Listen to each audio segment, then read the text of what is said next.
Coco Martin ay pinaghandaan ang parating na kaarawan ng aktres na si Yasi Pressman.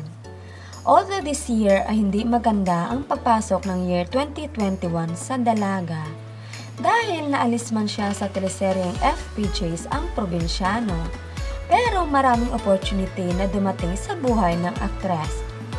Katulad lamang ng mga endorsement na iba't ibang produkto, at ang greatest blessing ay ang pag-host niya sa isang game show sa Kapatid Network ang TV5.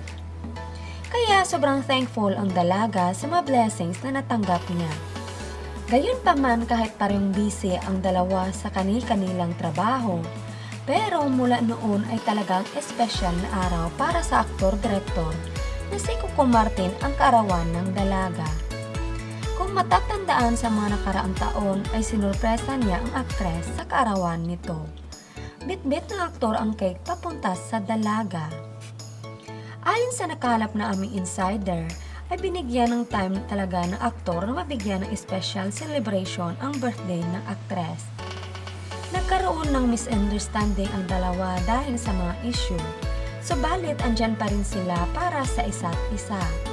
At suportado ang bawat tagumpay ng bawat isa sa kanila. Dahil nga sa haba ng panahon ng pagsasama nito ay kilala na nila ang bawat isa. Gayunpaman sobrang excited na ang mga fans at supporters ng dalawa sa kung anumang inahanda ng aktor para sa karawan ng aktres. Sobrang kinilig naman ang sambayanan sa balitang ito. Kaya ating pag-abangan at hintayin kung ano ang inihanda na sorpresa ng aktor para sa aktres na si Yasi Pressman.